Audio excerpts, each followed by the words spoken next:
দাজ্জালের বিষয়ে কিছু হাদিস, বিস্তারিত দাজ্জালের ভয়ঙ্কর এবং ভয়াবহ ফিতনার কিছু হাদিস তিনি তুলে ধরেছেন, যেগুলো আমরা সংক্ষিপ্ত, বেশি সময় নিব না, অল্প অল্প করে আমরা একটা দুটো হাদিস বলে আজকের আলোচনা শেষ করবো ইনশাল্লাহ। ফাতেমা বিনতে কাইস রাদিয়াল্লাহু তাআলা থেকে বর্ণিত, তিনি বলেন, এক সালাতের পর আল্লাহর নবী বললেন মাইকে বা মুখে, মাইকে তো না, মুখে ঘোষণা হলো যে তোমরা সবাই বসে পড়ো, রাসূল সাল্লাল্লাহু আলাইহি ওয়াসাল্লাম কথা বলবেন। তো মানুষজন সব বসে পড়লো। রাসূল সাল্লাল্লাহু আলাইহি ওয়াসাল্লাম মেম্বারে দাঁড়ালেন। মেম্বারে দাঁড়িয়ে তিনি বলতে লাগলেন যে আজকে আমি তোমাদেরকে এমন এক গল্প শোনাবো যে গল্প আমি তোমাদের সামনে অনেক করেছি। এই গল্প হচ্ছে তামিম আদ-দারির গল্প। আন্না তামিম আদ-দারি কান রাজুলান নাসরানিয়ান, যে ছিল খ্রিস্টান মানুষ। যা আফা বায়া ওয়া আসলামা, সে আল্লাহ নবীর হাতে হাত রেখে ইসলাম গ্রহণ করার পর এই ঘটনা সে আল্লাহ নবীকে শোনায়। সেই ঘটনা হচ্ছে আন্নাহু রাকিবা ফি সাফিনাতিন বাহরিয়াতিন মা সালাসিনা রাজুলাম, সে তার নিজ গোত্র এবং আর 2-3টা আরব গোত্রের 30 জন মানুষকে নিয়ে একটা নৌকায় দীর্ঘ লম্বা সফরে বের হয়। ফালাইবা বিহিমুল মাউজু শাহরান ফিল বাহরি, সমুদ্রের ঢেউ তাদেরকে 1 মাস যাবৎ এদিক ওদিকে নিয়ে যেতে থাকে। তারা কোনো লোকেশন ট্র্যাক করা, আগের যুগের মানুষ তারা এবং চাঁদ দেখে দিক নির্ধারণ করে নৌকা পরিচালনা করত, কিন্তু ঝড় বৃষ্টি ঢেউয়ে আর কন্ট্রোল করতে পারেনি যে এই নৌকা কোন দিকে যাচ্ছে। তো অনেক পরে গিয়ে, দীর্ঘ 1 মাস পরে গিয়ে এই নৌকা একটা দ্বীপে গিয়ে ভিড়ল। সংক্ষেপে আমি শেষ করে দিচ্ছি। একটা দ্বীপে ভিড়ার পর, লাগার পর তারা সেখানে নামলো। নামার পর দেখতেছে একটা প্রাণী, ফালাকিয়াতুম দাব্বাতুন, একটা ভয়ঙ্কর প্রাণী যার অত্যধিক চুলের কারণে লা ইয়াদরুনা মা কুবুলুহু মিন দুবুরিহি, সামনে কোনটা পিছন কোনটা, মুখ কোন দিকে পিছন কোন দিকে এটা বোঝা যাচ্ছে না অত্যধিক চুলের কারণে। তখন এরা তাকে বলছে ওয়াই হাক, তোমার ধ্বংস হোক। তখন ওই প্রাণী উত্তরে বলছে আনাল জাসসাসা, আমি হচ্ছে গোয়েন্দা। ক্বালু আমাল জাসসাসা ক্বালাত আইয়ুহাল কওম ইনতালিকু ইলা হাযা রাজুল ফিদ দাইর।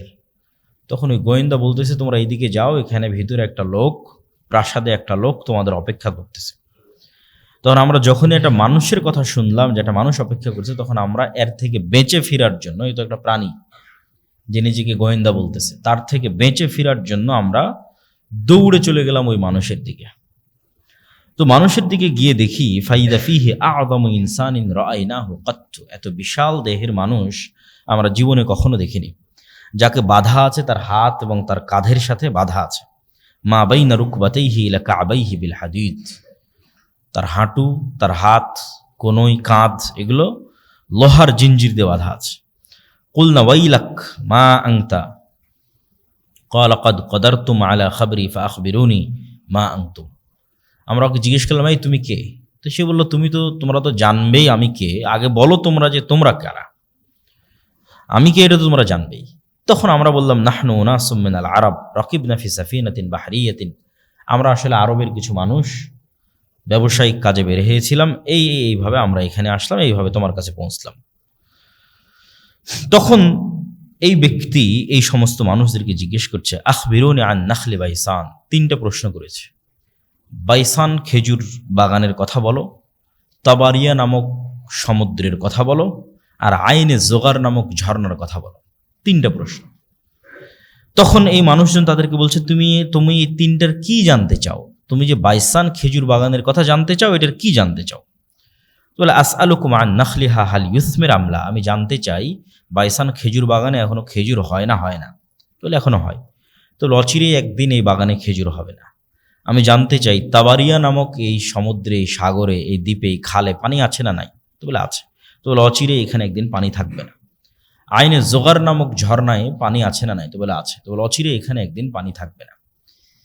আধুনিক যারা গবেষক তারা গবেষণা করে দেখেছেন এই 3টা জায়গায় এখন ইসরায়েলের সীমানার অন্তর্ভুক্ত, এবং তাবারিয়া নামক যে সুন্দর সমুদ্র, এটা খ্রিস্টানদের একটা অত্যন্ত ভ্রমণের জায়গা, পবিত্র ভ্রমণের জায়গা। তারা মনে করে যে ঈসা আলাইহিস সালাতু ওয়াস সালাম যত মুজিজা দেখিয়েছেন, সকল মুজিজা তিনি এই তাবারিয়া নামক সমুদ্রের পাশে দেখিয়েছেন।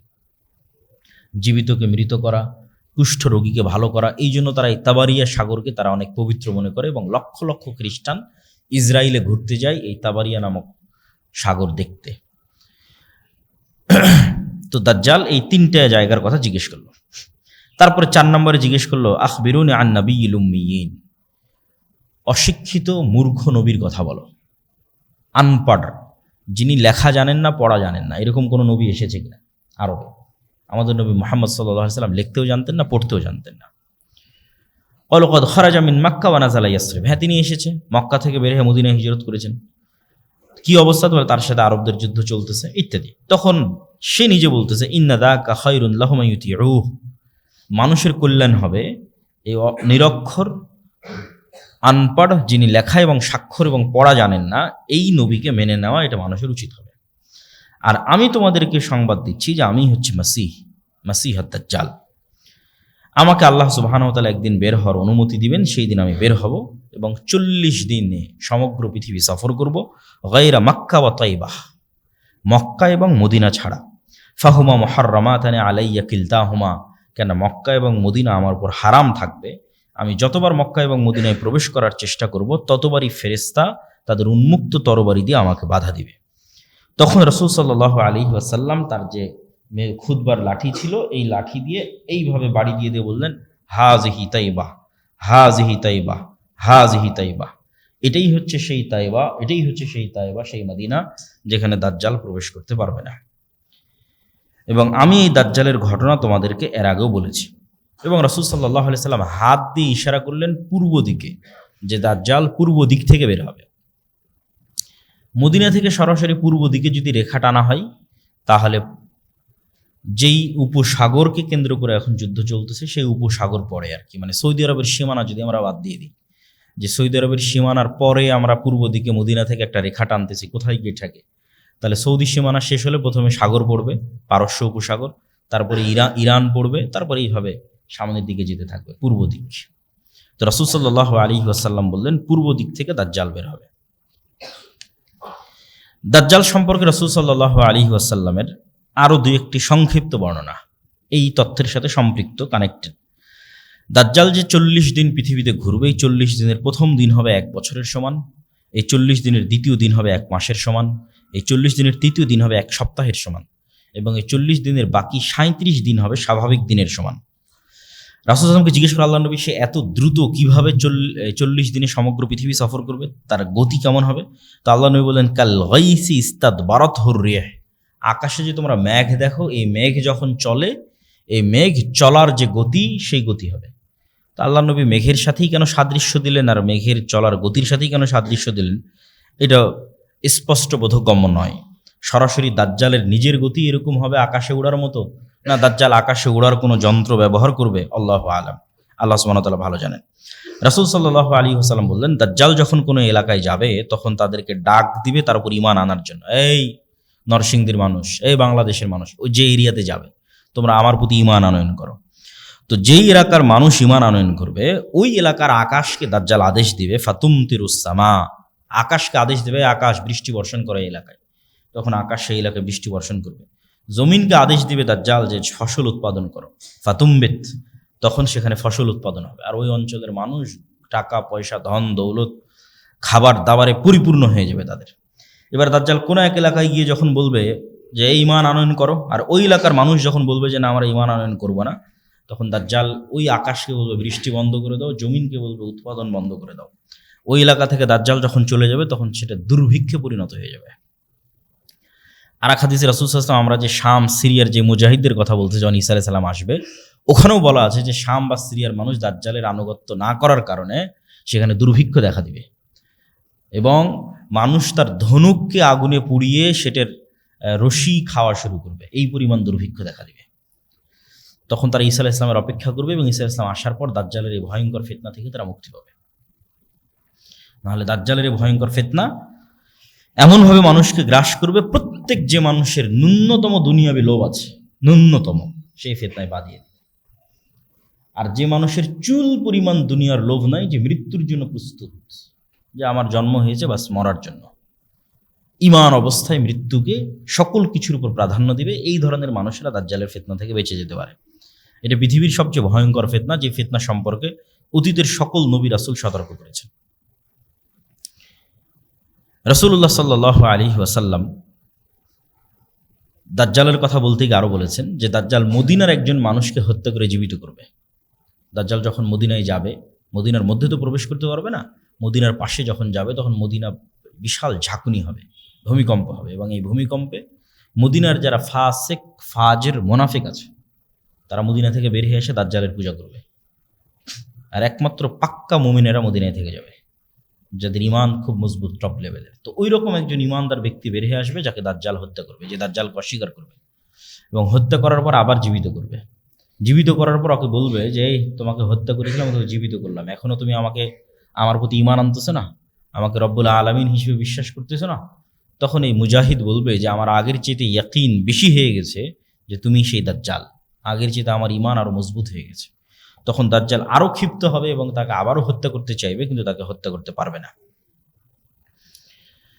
যাই হোক, এইভাবে দাজ্জালের যে সংক্ষিপ্ত ঘটনা, এই ঘটনা শেষ হওয়ার পর কি হবে? দাজ্জালকে ঈসা আলাইহিস সালাতু ওয়াস সালাম হত্যা করবেন। ঈসা আলাইহিস সালাম যখন দামেস্কের মসজিদে নামবেন, খুঁজতে খুঁজতে তিনি জেরুজালেমের লুদ নামক দরজায় দাজ্জালকে পাবেন এবং দাজ্জাল তাকে দেখে গলতে থাকবে, কিন্তু গলা শেষ হওয়ার পূর্বেই ঈসা আলাইহিস সালাতু ওয়াস সালাম দাজ্জালকে হত্যা করবেন এবং সেই রক্ত মানুষকে দেখাবে। দাজ্জালকে হত্যা যখন করা হয়ে গেছে, তখন আল্লাহ সুবহানাহু ওয়া তাআলা ঈসা আলাইহিস সালামকে বলবে যে ঈসা ইবনে মারিয়াম, আমার একদল সৃষ্টি জীব আছে যাদের সাথে কেউ যুদ্ধ করে পারবে না, অতএব মুমিনদের নিয়ে মুজাহিদদের নিয়ে তুর পাহাড়ে আশ্রয় নাও। তো মুমিন মুজাহিদদের নিয়ে ঈসা আলাইহিস সালাতু ওয়াস সালাম তুর পাহাড়ে আশ্রয় নেবে। আর আল্লাহর সেই সৃষ্টিজীব কারা? তারা হচ্ছে ইয়াজুজ আর মাজুজ। তখন ইয়াজুজ এবং মাজুজ পৃথিবীতে বের হবে এবং পৃথিবীর সকল সমুদ্র, সকল নদীনালা, খাল বিল, পুকুর, ফসল ফল ফলাদি সব খেয়ে শেষ করে দেবে, কিচ্ছু বাকি রাখবে না। এবং এই ইয়াজুজ এবং মাজুজের এই ভয়ঙ্কর যে পরীক্ষা, আসলে মুসলমানদের শক্তি যে দুনিয়াবী শক্তি নয়, এটা এই জায়গাতেও প্রমাণ হয় যে একজন নবী তিনি তুর পাহাড়ে আশ্রয় নিয়ে আছে, তাকে আল্লাহ বলছে না যে তুমি যাও ইয়াজুজ মাজুজের সাথে যুদ্ধ করো। কারণ আল্লাহ আগেই বলে দিয়েছে যে আমার একদল বান্দা আছে, ইবাদান লি, আমার বান্দা, লা ইয়াদান লি আহাদিন বিকিতালিহিম, কারো ক্ষমতা নাই যে ওদের সাথে যুদ্ধ করবে। তাহলে ঈসা আলাইহিস সালামের বাঁচার রাস্তা কি? আল্লাহর কাছে কান্নাকাটি করা। একজন নবী আল্লাহর কাছে এবার কান্নাকাটি করবে, ইমাম মাহদী সহ এবং সকল মুজাহিদ সেনাবাহিনী সহ, যে আল্লাহ ইয়াজুজ মাজুজের এই বিপদ থেকে আমাদের রক্ষা করে। খাবার নাই, পানি নাই, কয়দিন এভাবে চলে। তাহলে আল্লাহর কাছে ফিরে যাওয়া ছাড়া এবং আল্লাহর আশ্রয় ছাড়া মুমিন এবং মুসলমানদের বাঁচার কোনো রাস্তা নেই। এটা নবী ঈসা জীবিত থাকা অবস্থায়, দাজ্জালের মতো এত ফিতনা অতিক্রম করার পরেও, দাজ্জালকে নিজে হাতে হত্যা করার পরে এবার ঈসা আলাইহিস সালামকে আল্লাহর কাছে কাঁদতে হচ্ছে তুর পাহাড়ে। তো যখন ঈসা আলাইহিস সালাম এবং ইমাম মাহদী এবং মুজাহিদরা আল্লাহর কাছে তুর পাহাড়ে কাঁদবে, তখন আল্লাহ সুবহানাহু ওয়া তাআলা তাদের দোয়া কবুল করে এক প্রকার বিষাক্ত পোকা, অসুস্থতা এই সমস্ত ইয়াজুজ এবং মাজুজের ঘাড়ে দিয়ে দিবেন, যেটার কারণে তারা সব মারা যাবে এবং সেটার দুর্গন্ধে টেকা যাবে না। তখন আবার ঈসা আলাইহিস সালাম এবং মুজাহিদরা আল্লাহর কাছে আবার কান্নাকাটি করে দোয়া করবে।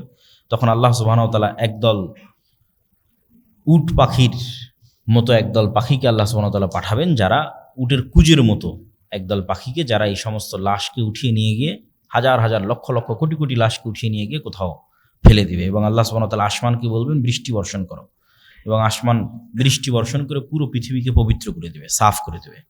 তারপর আল্লাহ সুবহানাহু ওয়া তাআলা আসমান এবং জমিনকে আদেশ দিবেন যে তোমাদের মধ্যে যা রিজিক আছে, যা রহমত আছে, যা বরকত আছে, সব উন্মুক্ত করে দাও।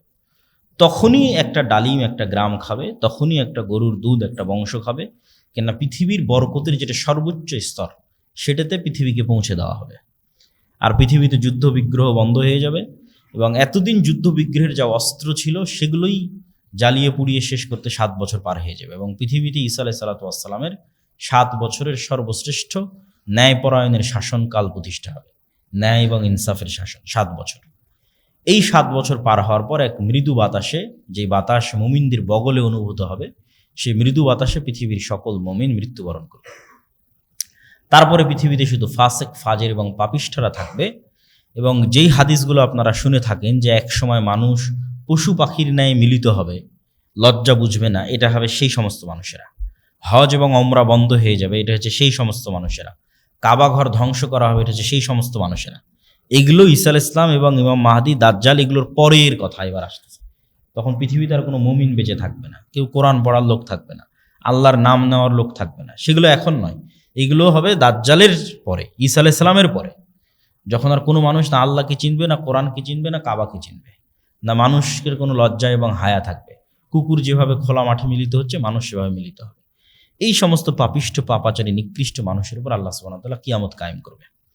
তো এই হলো আজকে আমাদের সংক্ষিপ্ত আলোচনা যে কিয়ামতের পূর্ব মুহূর্তে এই রকমের কিছু ভয়ঙ্কর এবং ভয়াবহ যুদ্ধ হবে।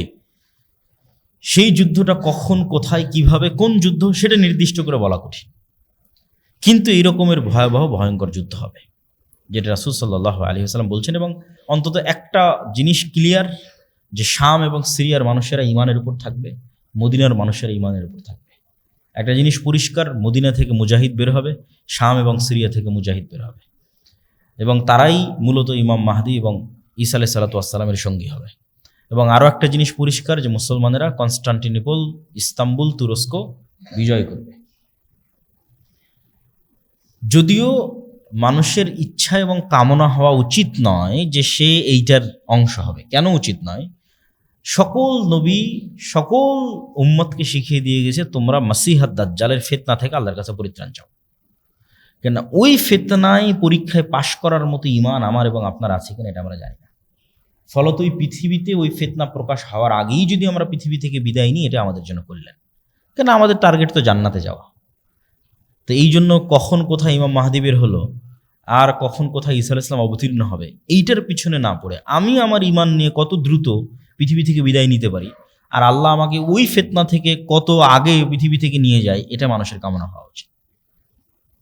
যে দাজ্জালের ফিতনা বের হওয়ার আগে যেন আল্লাহ আমাদের পৃথিবী থেকে যাওয়ার ব্যবস্থা করে দেয়। কেননা সেটা এক ভয়ঙ্কর এবং ভয়ানক ফিতনা হবে, যেখানে মানুষ তার ঈমান হারিয়ে ফেলবে। এবং তিনটে ধর্মের মানুষ এ বিষয়ে একমত যে কিয়ামতের পূর্ব মুহূর্তে একজন মাসিহ বের হবে যে তাদের উদ্ধার করবে। ইহুদিরা অপেক্ষায় আছে একজন মাসিহ বের হবে যে তাদের উদ্ধার করবে, খ্রিস্টানরা অপেক্ষায় আছে একজন মাসিহ বের হবে যে তাদের উদ্ধার করবে, আর মুসলমানদের হাদিসে তো কোরআনে তো বলাই আছে যে একজন মাসিহ বের হবে যে মুসলমানদের উদ্ধার করবে। সেই মাসিহকে, মাসিহ মানে উদ্ধারকারী, সেই মাসিহ মাসিহাদ দাজ্জাল, সেই মাসিহ ঈসা মাসিহ। ঈসার নামেও মাসিহ আছে, দাজ্জালের নামেও মাসিহ আছে। মাসিহ মানে উদ্ধারকারী। মাসিহাদ দাজ্জাল না ঈসা মাসিহ? তো মূলত ইহুদিদের মাসিহ হবে দাজ্জাল। ইহুদিরা যেই মাসিহের অপেক্ষায় আছে তাদের উদ্ধার করবে, এই মাসিহ হবে দাজ্জাল। কেননা দাজ্জালের হাতে তখন পৃথিবীর সকল পাওয়ার ক্ষমতা থাকবে। মুসলমানরা তবে নিরীহ, খাবার নাই, আসমানের বৃষ্টি বন্ধ হয়ে যাবে, জমিনের উৎপাদন বন্ধ হয়ে যাবে, দুর্ভিক্ষ দেখা দিবে। তাহলে এই দলে তো আর কেউ অত সহজে যাবে না। মানুষ তো সবসময় ক্ষমতার পিছনে ছুটে, যার কাছে টাকা পয়সা, যার কাছে ধন দৌলত, সেটার পিছনে ছুটে। তাহলে ইহুদিদের মাসিহ কে হবে? দাজ্জাল। আর খ্রিস্টান এবং মুসলমানদের মাসিহ ঈসা আলাইহিস সালাম হবে, কেন অধিকাংশ খ্রিস্টান মুসলমান হয়ে যাবে ঈসা আলাইহিস সালাম আসার পরে। এবং ঈসা আলাইহিস সালাম স্পষ্ট করে দিবেন, তিনি নিজে হাতে ক্রুশ ভেঙে দিবেন, তিনি নিজে হাতে খিনজির, শুকুরের গোস্তকে হারাম করবেন। তথা খ্রিস্টানরা আজ পর্যন্ত যে ভ্রান্তির উপর আছে, এই ভ্রান্তি ঈসা আলাইহিস সালাম নিজে খণ্ডন করবেন, যে তোমাদের ভ্রান্তিগুলো ভ্রান্তি।